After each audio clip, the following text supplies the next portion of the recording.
everyone, this is Nikki on the design team at ScrapbookPal. We're going to look at an Altenew Craft a Flower set, and if you're not familiar with what this is, it means that you can make flowers, multi-layer flowers, out of these dies that are included. Now these sets are an investment, but they are so fun to use, and you can use different colors. There's just so many different fun things you can do with them.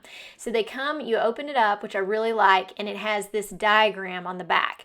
So the diagram is showing you the colors they suggest, not necessarily the pink, but where your dark color goes, where your medium color goes, where your light color goes, to make the flowers look the same as they're doing. And then you can try to match your pieces on the inside to those colors and cut out. So I'm going to show you how I pick some of these things out and a way to maybe consider labeling these kinds of sets so that you know which die goes where. But it makes a beautiful card, and I think you're going to enjoy it. So let's get started.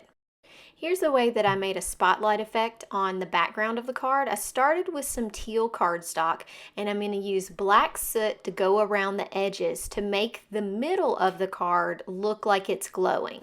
So this is one of my favorite techniques with using this dark cardstock, because I feel like with a flower card or something that you really want to be the focal point, it just makes that center of the card really pop and glow. So it's a very easy way to have a really bold background without having to do a massive amount of ink blending.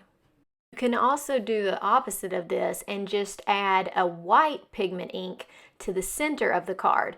I like darkening the edges more because with white pigment ink, I feel like if I make a mistake, then I've ruined it. Whereas with my Distress Oxides, I really am very confident in blending with those, that even if I put too much somewhere, I can kind of blend it out and get it to look right. So it's probably more of just a preference of what you're used to working with.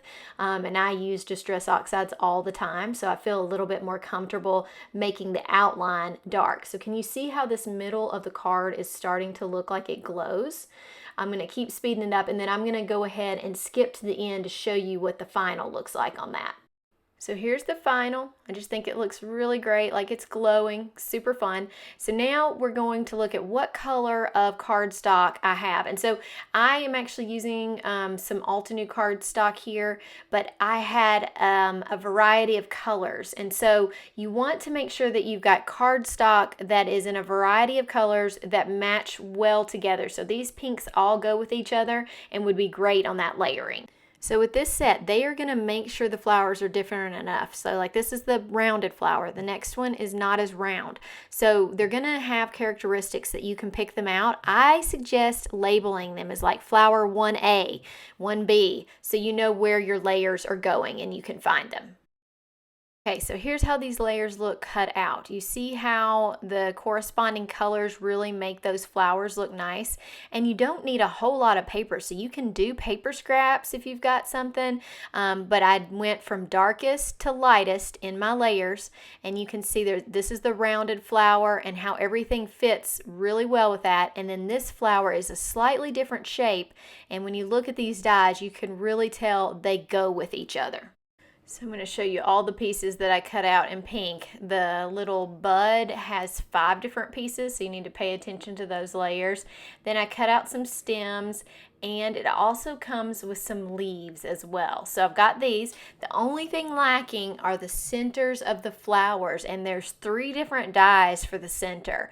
I decided for mine that I would use a really dark purple, a black, and gold, because I knew I was going to use some gold on the rest of the card. I thought that looked really good. Let's look at the back again. I've got my main flower, which has 3 pink parts, and then the middle, and then look, I told you that one has 5 different parts to make that little bud, and it shows you which colors to use, plus these 3 for the center.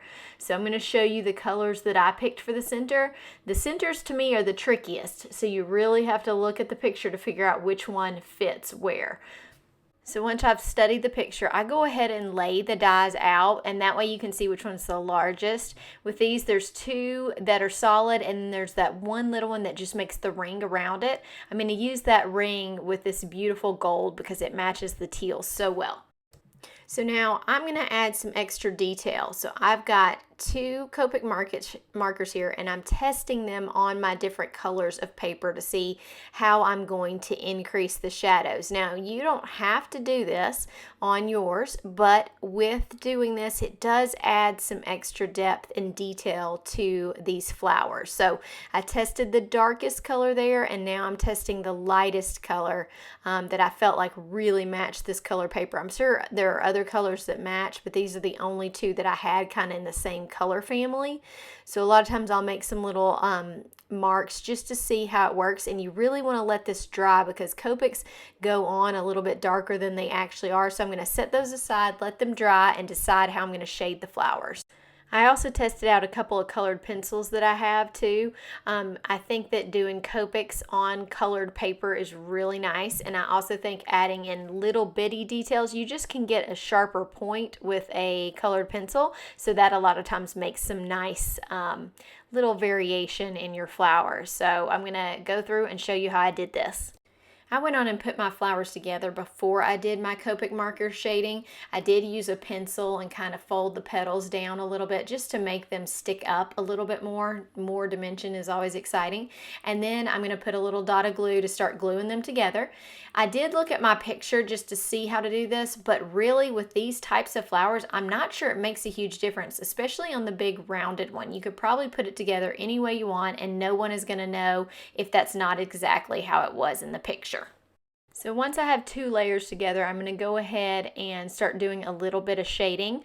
The other layer is a little smaller, so I know that it's going to show through in some of this area, and I wanted to just kind of test it out on this. You could put all three layers together, then do this, but these little bitty areas, so I'm doing my darkest color in between on the dark. Can you see it there? No, sorry if I can zoom that in. But I do it right in between the petals, and then I do my lightest one right here.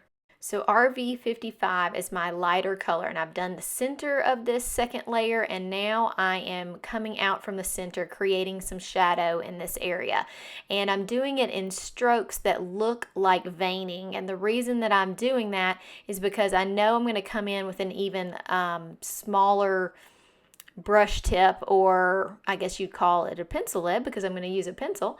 So I'm bringing the veining out as much as I can with the Copics, keeping the lines as small as possible, and then I'm going to come in with my colored pencil and drag those veining lines all the way to the end of the petal. And I do this with a pencil just because I can't get light enough of a hand with a Copic doing this. I'm sure some of you can, but I can't seem to do that. So I'm creating extremely thin lines like most petals have, where they have this really faint veining, and I'm bringing it in from both ends, and I'm running that right into my Copic marker because the Copic creates the shading in that area. So I'm doing this on all the petals, and then we'll come back and we'll do it on the top level as well.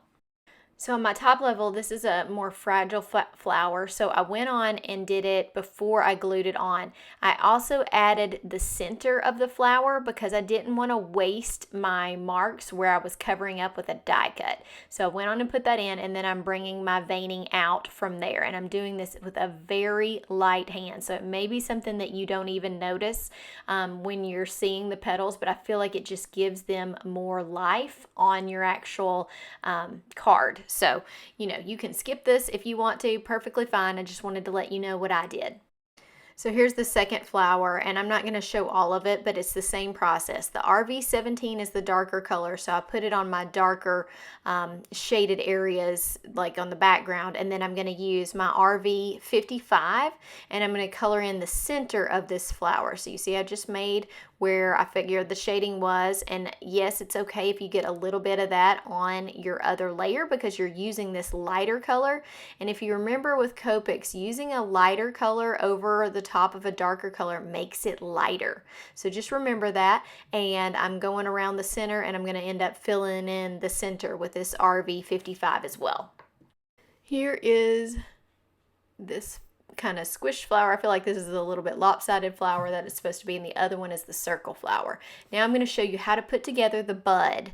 So this bud right here has, like I said, a lot of different parts, but they're very different parts, so it's easy to put it together, and it's color coded on the back of the page. So we're going to put a I'm going to call that our second level color. Kind of like the dark is number 1, and then we're going back to dark.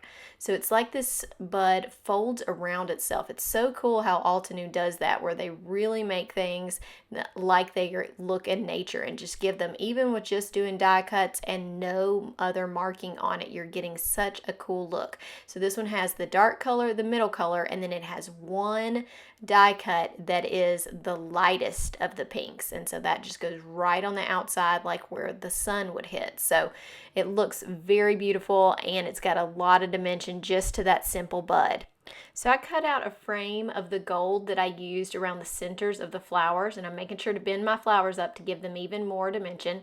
I wanted to arrange this where the stems kind of cross over each other. I had thought about it would be really cute to tie those with something, but I ended up deciding that I would make it cross over, and I was going to put my sentiment there. So you see me just kind of organizing and getting the card together. You can arrange this any way you want to, but I just wanted to show you my process of what I was planning with it.